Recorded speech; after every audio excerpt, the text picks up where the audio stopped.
여러분 큰일 났습니다. 현재 리플은 사상 최대의 위기에 봉착해 있습니다. 리플의 ETF도 풀리고 각 기업들을 인수하면서 생태계를 늘리고 있는데 대체 리플의 가격은 왜 안 오르는 걸까요? 오르기는커녕 오히려 하락이 나오고 있는 추세죠. 그래서 각종 커뮤니티의 전문가들과 누리꾼들은 하나의 가설을 세우기 시작했습니다. 어쩌면 리플의 상승을 막고 있는 세력이 있지 않을까 하는 가설 말이죠. 사실 어쩌면 당연한 결과일지도 모르겠습니다. 수많은 호재들이 리플을 감싸고 있는데 상승이 나오지 않는다는 것은 말이 안 되니까요. 오늘은 제가 직접 조사한 리플의 상승을 막고 있는 세력에 대해 말하는 시간 가져보면서 영상 시작하도록 하겠습니다.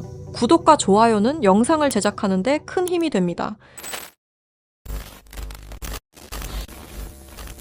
스위프트 송금 시스템 다들 한 번쯤 들어보셨죠? 이 스위프트 송금 시스템은 전 세계 은행과 금융기관이 국제 송금 정보를 안전하게 주고받는 통신망입니다. 1973년 벨기에에서 설립되었으며 지금까지도 모든 나라들이 이용하는 전 세계에서 가장 안전한 송금 시스템입니다. 하지만 이 송금 시스템이 전 세계 자금 흐름을 실시간으로 추적할 수도 있는 거대한 빅브라더라면 여러분들은 어떻게 하시겠습니까? 1970년대 초 당시 미국의 대통령이었던 닉슨 대통령이 근본 위제에 기한 미국의 금태환 제도를 폐지함에 따라 세계 경제 전반에 중대한 영향을 미친 사건이 있었습니다. 그 당시 달러 가치가 폭락하여 달러 가치를 유지할 다른 방법이 필요해졌는데요. 사우디아라비아를 비롯한 오펙 국가들과 비밀 합의를 맺어 원유 결제를 모두 달러로 하도록 만든 게 바로 이 페트로달러의 시작이었습니다. 결과적으로 이 페트로달러 정책의 시작으로 달러는 세계 기축통화로 굳어지고 미국의 금융 패권이 강화될 수 있었던 겁니다. 그 페트로달러를 송금할 수 있는 시스템이 바로 이 스위프트였던 거죠. 미국과 유럽연합은 스위프트를 사실상 지배하며 페트로달러 기반 국제결제를 관리 감시할 수 있었습니다. 특정 국가를 스위프트에서 배제하면 국제무역 자체가 불가능해질 정도의 경제 제재 도구로도 쓰였었는데요.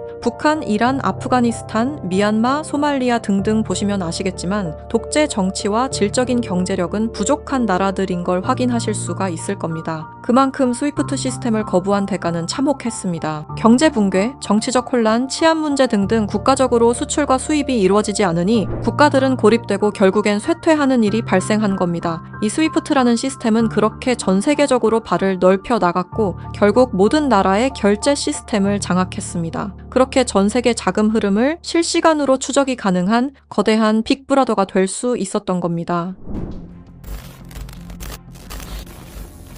미국과 유럽연합의 금융제재를 견디다 못한 몇몇 나라는 스위프트 시스템에 대한 반발감이 극에 달하여 미국의 감시를 벗어나기 위한 새로운 조직을 결성하기에 이릅니다. 그렇게 만들어진 게 중국, 러시아, 브라질을 선두로 한 브릭스라는 국가 단체입니다. 브릭스는 하나같이 공통점을 가지고 있었는데요. 바로 미국에 대한 반발심 하나만큼은 모두가 똑같았던 거죠. 그래서 그들은 미국 패권의 핵심인 달러를 견제하기 시작했습니다. 그게 바로 브릭스의 탈달러 정책의 시작이었습니다. 이는 미국과 유럽이 69년간 독식한 국제통화기금과 세계 은행들에 대한 반발이었으며 미국과 유럽에게 선전포고를 하는 것과 마찬가지였습니다. 말 그대로 세계 달러 패권에 반기를 드는 행동이었죠. 하지만 호기롭게 스위프트를 나왔지만 당장 해결해야만 하는 문제가 있었죠. 바로 결제 시스템이 없었다는 것이었습니다. 그래서 나온 시스템이 러시아의 SPFS, 중국의 CIPS, 인도의 UPI입니다. 그리고 마지막 브릭스의 공동결제 플랫폼인데요. 다른 시스템을 확인해보면 다들 자국에 대한 이득을 챙기기 위해 만든 것처럼 보이는데요. 하지만 공동결제 플랫폼만큼은 모두에게 공평한 플랫폼으로 보이고 있습니다. 하지만 이 공동결제 플랫폼은 아직 미완성에 그치고 있습니다. 왜 아직까지 완성이 되지 않은 걸까요? 이 시스템이 활성화가 돼야 그들에게 더욱 큰 이득이 있을 텐데 말이죠. 사실 이 공동결제 시스템은 지금 브릭스에서 사용 중인 것으로 확인이 되고 있습니다. 왜? 그들은 공동결제 시스템을 감추고 있는 걸까요? 지금 보고 계신 문서는 최근 2025 브릭스 정상회담 내용 중 하나입니다. 8월 9일 러시아는 아랍에 80억 5천만 루블을 지급하라고 명시되어 있었습니다. 이 금액은 한화로 약 1조 4천억 원에 해당하는 금액입니다. 하지만 러시아의 결제 시스템인 SPFS, 중국의 CIPS, 인도의 UPI, 어디에도 이와 같은 금액을 거래한 내역은 없었습니다. 그렇다면 이 돈의 행방은 대체 어떻게 된 것일까요? 리플의 스테이블 코인 첫 발행 당시 브릭스의 공동 결제 플랫폼으로 리플이 거론되면서 수많은 추측이 오갔었는데요. 결론부터 말씀드리자면 브릭스는 리플을 사용할 수 없습니다. 왜냐하면 리플은 미국이 만들어낸 송금 시스템이기 때문입니다. 이 리플을 사용하는 것은 말 그대로 미국의 손을 다시 한번 잡는 것과 마찬가지인데요. 그래서 나온 게 리플의 기술력을 가져가자는 거였습니다. 최근 미국의 한 정보기관에서 충격적인 발표를 하나 했습니다. 브릭스의 내부 고발자의 음성과 브릭스가 실제로 사용하고 있는 코인을 밝힌 것인데요. 당시 내부 고발자의 음성을 다시 한번 들어보시죠. Bricks used me to use Ripple's core technology. If I tell you this, I'll definitely die. I finished developing it and verified that it is actually being used. I want to live. 두려움에 떨며 말했던 그의 이름은 에단 코렐, 1985년생으로 캐나다 밴쿠버 출신의 천재 기술자입니다. 암호학 박사이자 분산 원장 기술 전문가이며 리플 초기 개발팀의 외주 컨설턴트로 합류하면서 거래 검증 알고리즘 최적화의 핵심 메커니즘을 개발했습니다. 이후 브릭스와 연계된 블록체인 프로젝트에 참여했을 정도로 아주 우수한 인력인데 모종의 이유로 브릭스의 내부 고발자를 자처하여 미국의 정보기관에서 보호 중인 것으로 확인이 되었습니다.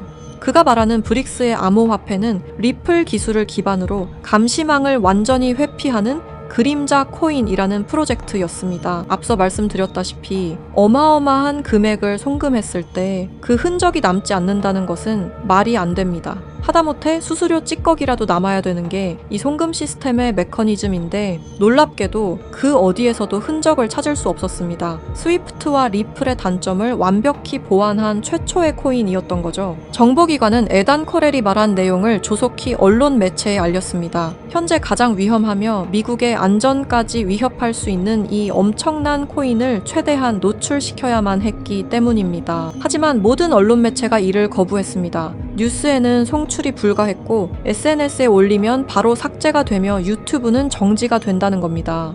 현재 이 내용은 미국의 정보기관 홈페이지 깊숙한 곳에 저장이 되어 있었고 미국의 수뇌부들만 이 코인에 대해 알고 있는 것으로 확인이 되고 있습니다. 현재 이 코인은 실존하며 최근 어떤 한 지갑으로 아까 말씀드렸던 사라진 금액 80억 5천만 루블만큼 송금된 사실을 깨달았습니다. 이 코인을 가지고 있는 지갑을 확인해보니 주로 중국이나 러시아 쪽 인구가 월등히 많았으며 브릭스에 등록되어 있는 국가들이 대부분이었고 미국인들로 보이는 지갑들은 미국의 수뇌부들인 걸로 확인이 되었습니다. 또한 거래가 거의 없을 뿐인데도 불구하고 천문학적인 금액들이 이 코인을 통해 유통되고 있다는 것을 확인할 수 있었습니다. 브릭스 전체가 이 코인을 통해 계속해서 거래를 이어가는 중이라는 겁니다. 이 코인이 첫 발행되던 날 무려 1200%가 넘는 상승이 나와줬었는데 당시 2024년 브릭스의 정상회담이 있던 날이었습니다. 이날 기점으로 무려 1200% 상승이 나온 건 부정할 수 없는 사실입니다. 브릭스가 거래를 진행할 때마다 앞으로 이 코인의 가치는 더더욱 상승할 것으로 전망이 됩니다. 어쩌면 현재 스위프트의 시장과 리플의 시장까지 점유할 기술로도 전망이 되고 있는데요. 현재 보고 계시는 이 코인, 여러분들께 알려드리려 했지만 치명적인 문제점을 발견했습니다. 에단 코렐이 말했던 언론 통제는 물론 SNS, 유튜브 전부 이 코인을 노출하기만 해도